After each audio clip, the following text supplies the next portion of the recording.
بسم اللہ الرحمن الرحیم۔ السلام علیکم۔ آج کی ویڈیو میں طائف کا سفر اور طائف کے بازار کی تکالیف کا واقعہ لے کر حاضر ہوئے ہیں۔ طائف کے سفر سے پہلے نبوت مل جانے کے 9 سال تک نبی کریم صلی اللہ علیہ وآلہ وسلم مکہ مکرمہ میں تبلیغ فرماتے رہے اور قوم کی ہدایت اور اصلاحات کی کوشش کرتے رہے، لیکن تھوڑی سی جماعت جو مسلمان ہو گئی تھی اور تھوڑے ایسے لوگوں کے علاوہ جو باوجود مسلمان نہ ہونے کے بھی آپ صلی اللہ علیہ وآلہ وسلم کی مدد کیا کرتے تھے۔ اکثر کفار مکہ آپ کو اور آپ کے صحابہ کرام رضی اللہ تعالیٰ عنہ کو ہر طرح کی تکالیف دیتے تھے، مذاق اڑاتے تھے اور درگزر نہ کرتے تھے۔ حضور پاک صلی اللہ علیہ وآلہ وسلم کے چچا ابو طالب بھی انہی نیک دل لوگوں میں سے تھے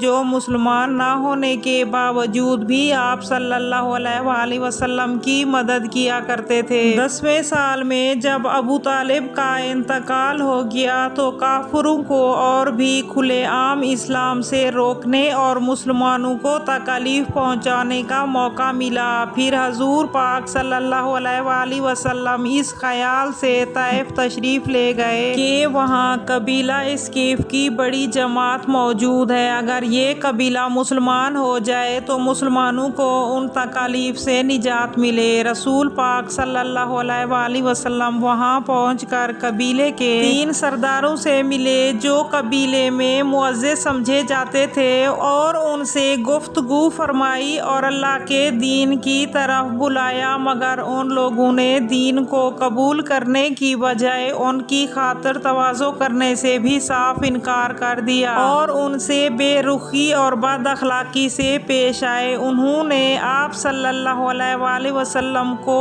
اتنا بھی نہیں کہا کہ ہمارے ہاں قیام فرما لیں۔ جن لوگوں سے یہ سوچ کر بات کی تھی کہ یہ شریف لوگ ہوں گے اس لیے گفتگو بھی مہذب کریں گے، لیکن وہ ایسے بالکل بھی نہ تھے بلکہ وہ بد اخلاق لوگ تھے۔ ان میں سے ایک شخص بولا، اوہو، آپ کو اللہ نے اپنا نبی بنا کر بھیجا۔ دوسرا بولا، اللہ کو تمہارے سوا کوئی ملا ہی نہیں تھا جس کو رسول بنا کر بھیجتے۔ تیسرے آدمی نے کہا کہ میں تجھ سے بات نہیں کرنا چاہتا، اگر تو واقعی نبی ہے جیسا کہ تو دعویٰ کر رہا ہے تو تیری بات سے انکار کرنا خود کو مصیبت میں ڈالنا ہے، لیکن تو جھوٹا ہے، میں تجھ سے بات نہیں کرنا چاہتا۔ حضور پاک صلی اللہ علیہ وآلہ وسلم ان لوگوں سے نا امید ہو کر پھر اور لوگوں سے بات کرنے کا ارادہ فرمایا۔ آپ تو ہمت اور استقلال کا پہاڑ تھے، مگر کسی نے بھی آپ کی دعوت کو قبول نہ کیا، بلکہ حضور پاک صلی اللہ علیہ وآلہ وسلم سے کہا کہ فوراً ہمارے شہر سے نکل جاؤ اور جہاں تمہاری چاہت کی ضرورت ہے وہاں چلے جاؤ۔ حضرت محمد صلی اللہ علیہ وآلہ وسلم جب ان سے مایوس ہو کر واپس جانے لگے تو ان لوگوں نے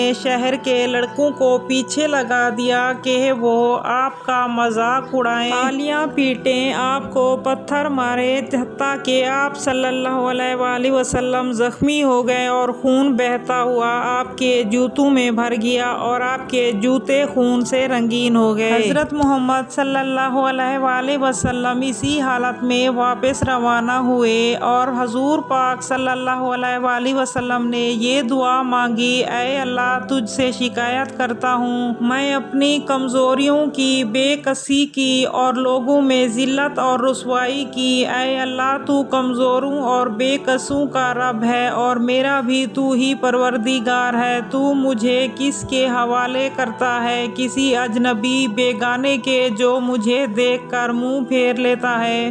اے اللہ، اگر تو مجھ سے ناراض نہیں ہے تو مجھے بھی کسی کی پرواہ نہیں ہے، تیری حفاظت مجھے کافی ہے۔ میں تیرے چہرے کے اس نور کے طفیل جس سے اندھیرا بھی روشن ہو گیا اور جس سے دنیا اور آخرت کے تمام کاموں میں بہتری آ جاتی ہے، اس بات سے پناہ مانگتا ہوں مجھ پر تیرا غصہ ہو یا ناراضگی ہو۔ مالک الموت کی شان کو ان پر جوش آنا ہی تھا کہ حضرت جبرائیل جبرائیل علیہ السلام نے آ کر سلام کیا اور کہا کہ اللہ تعالیٰ نے وہ گفتگو سنی جو آپ کے اور قبیلے والوں کے درمیان ہوئی، سب کے سوالات اور جوابات سنے، اور ایک فرشتے کو جن کے متعلق پہاڑوں کی خدمت ہے آپ کے پاس اللہ تعالیٰ نے بھیجا ہے کہ آپ جو چاہیں اس کو حکم دیں۔ اس کے بعد اس فرشتے نے فرمایا کہ جو آپ حکم دیں گے میں اس کی تعمیل کروں گا۔ اگر آپ کا حکم ہو تو دونوں پہاڑوں کو آپس میں ملا دوں، جس سے یہ سب پہاڑوں کے درمیان میں ہی کچلے جائیں گے۔ ان کے لیے جو آپ سزا تجویز فرمائیں گے وہ سزا ان کو ضرور ملے گی۔ حضور پاک صلی اللہ علیہ وآلہ وسلم تو بے حد رحیم و کریم تھے، چنانچہ انہوں نے جواب دیا اگر یہ مسلمان نہیں ہوئے تو کیا ہوا؟ تو ان کی اولاد سے ایسے لوگ پیدا ہوں جو اللہ تعالیٰ کی بندگی کریں۔ یہ ہیں اس ذات کے اخلاق جس کے ہم امتی ہیں۔